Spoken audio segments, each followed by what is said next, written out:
अस्सलाम वालेकुम 3 क्लास बच्चों, आप सब कैसे हो। उम्मीद है कि आप लोग बिल्कुल ठीक और खैरियत से होंगे और अपना काम भी टाइम पर करते होंगे सब बच्चे। तो आप सब बच्चे जो हैं वो अपनी इस्लामियात की बुक खोल लें और सब बच्चे पेज नंबर 37 खोलें। यहाँ आज की डेट और डे मेंशन कर लें। आज डेट क्या है 21 मई 2021 और आज दिन क्या है जुम्मा। और आज जो है वो बच्चों हम सबक नंबर 3 हज़रत मोहम्मद सल्लल्लाहु अलैहि वसल्लम की रवादारी पढ़ेंगे। न्यू चैप्टर हमारा स्टार्ट हो रहा है और इंशाल्लाह उम्मीद है कि आप लोगों ने अपना प्रीवियस लेक्चर्स जो हैं वो आप लोगों ने सुने होंगे, देखे होंगे और उसमें जो आपको काम बताया गया होगा आप लोगों ने याद भी किया होगा और आप लोगों ने उसे अपनी नोटबुक पर और बुक्स पर काम भी कंप्लीट कर लिया होगा। तो अब जैसे कि बच्चों सबक का नाम है रवादारी हज़रत मोहम्मद सल्लल्लाहु अलैहि वसल्लम की। एक तो रवादारी का मतलब ही क्या है, दूसरों का ख्याल रखना, दूसरों के साथ नरमी, मोहब्बत और शफ़क़त के साथ पेश आना। और ऊपर से इस सबक में हम पढ़ किसकी रहे हैं, हज़रत मोहम्मद सल्लल्लाहु अलैहि वसल्लम की। तो ये सबक आप सोचें कितना इंटरेस्टिंग होगा और हमारी नॉलेज में कितना इजाफ़ा होगा कि आप सल्लल्लाहु अलैहि वसल्लम जो थे वो मुसलमानों के अलावा गैर मुस्लिमों के साथ भी कितना हमदर्दी, मोहब्बत और शफ़क़त से पेश आते थे। तो अब देखें इसमें हम सबसे पहले क्या सीखेंगे कि रवादारी का मतलब क्या है। उसके बाद जो है वो हम आप सल्लल्लाहु अलैहि वसल्लम के ने जितनी रवादारी अपनी ज़िंदगी में की उनमें से कुछ वाक़यात जो यहाँ आप लोगों को बुक में बताए गए हैं आप उनमें से एक दो को सुना सकेंगे। और उसके अलावा आप लोग को दूसरों की गलत बातों को बर्दाश्त करना और इस पे रायत बरतना भी जो है वो सीखेंगे कि अगर हमें सम टाइम किसी की कोई बुरी बात लग गई है, हमें नहीं अच्छा लग रहा किसी की कोई बात, तो ये नहीं कि हर बात पर हम लोगों ने गुस्सा करना है, रिएक्ट करना है, बल्कि हम लोग उस पर खामोशी और रवादारी का भी मुजाहरा कर सकते हैं क्योंकि हर किसी से गलती हो जाती है और हम लोगों को दूसरों को माफ़ करने का जो है वो अपने अंदर जज्बा पैदा करना चाहिए और हिम्मत पैदा करनी चाहिए। ठीक है, तो अब हम ये पढ़ते हैं। रवादारी का मतलब है दूसरों का ख्याल रखना और उस सब के साथ नरमी, मोहब्बत और शफ़क़त से पेश आना, यानी हर किसी के मजहबी अकायद, जज्बात और रस्म व रवाज का लिहाज रखा जाए। मतलब ये कि अब इस दुनिया में आप लोगों को पता है कि माशरा एक ही है, हम एक ही माशरे में रहते हैं ना, लेकिन ज़रूरी नहीं है कि सब बंदों का या हर इंसान का जो एक ही मज़हब हो, वो एक ही फ़िरके से हो, या सभी मुसलमान हो या सभी हिंदू हो, तो हर कोई जो है वो अलग है ना, अलग मज़हब से ताल्लुक़ रखता है। तो हम लोगों ने रवादारी का मुजाहरा करना है।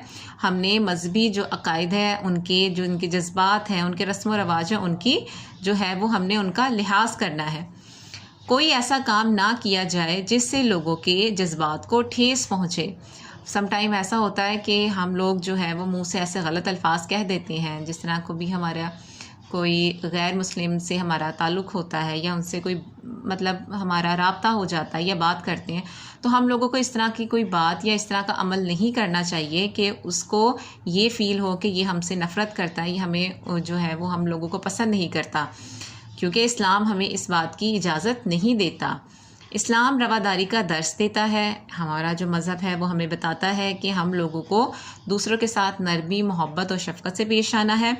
प्यारे नबी सल्लल्लाहु अलैहि वसल्लम ने लोगों को दूसरों की नागवार बातें बर्दाश्त करने और उनके साथ हुस्ने सलूक का अमली नमूना पेश किया। मतलब आप सल्लल्लाहु अलैहि वसल्लम ने अपनी ज़िंदगी से हमें सिखाया कि अगर जो आपको पता है कि अरब के लोग थे वो आपको कितनी नागवार बातें कहते थे, गलत बातें कहते थे, आपको तकलीफ़ पहुंचाते थे, इसके बावजूद भी आप उनके साथ जो थे वो हुस्ने सलूक मतलब अच्छे सलूक के साथ पेश आते थे, अच्छे अल्फाज बोलते थे। और एक मौके पर बारिश ना होने की वजह से मक्का में सख्त कहत पड़ गया। कहत मतलब ये कि हर चीज़ ख़त्म हो गई, ज़मीन बंजर हो गई, पानी पीने को ना था, कुछ खाने को ना था। उन दिनों मक्का के सरदार अबू सुफियान थे और वो मुसलमानों के सख्त दुश्मन थे। अब आपने याद रखना है कि मक्का का जो सरदार था वो क्या था, क्या नाम है उसका, अबू सुफियान। वो नबी अकरम सल्लल्लाहु अलैहि वसल्लम के पास आए और कहा, मोहम्मद सल्लल्लाहु अलैहि वसल्लम तुम्हारी कौम हलाक हो रही है, تم اپنے خدا سے دعا کیوں نہیں کرتی؟ مطلب ابو سفیان جو تھا وہ آپ صلی اللہ علیہ وآلہ وسلم کی خدمت میں حاضر ہوا اور کہا کہ تمہاری قوم، مطلب جو عرب کے تمام لوگ تھے مکہ مکرمہ کے، تو انہوں نے کہا کہ یہ آپ کی قوم ہے، حالانکہ جبکہ سردار وہ خود تھا، لیکن اپنے پاس جو تھا وہ اپنے آپ کو مشکل میں دیکھ کر وہ آپ صلی اللہ علیہ وآلہ وسلم کے ساتھ جو تھا وہ بات کرنے آ گیا۔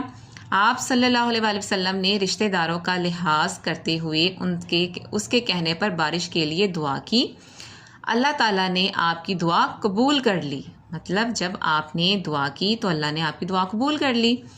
تھوڑی ہی دیر میں خوب بارش برسی اور مکہ کی پیاسی زمین سیراب ہو گئی، کیونکہ جب زمین تھی وہ بالکل سوکھ چکی تھی، بنجر ہو گئی تھی، قحط پڑ گیا تھا، لیکن جیسے ہی بارش پڑی تو کیا ہو گیا، زمین تھی وہ ہری بھری اور سیراب ہو گئی۔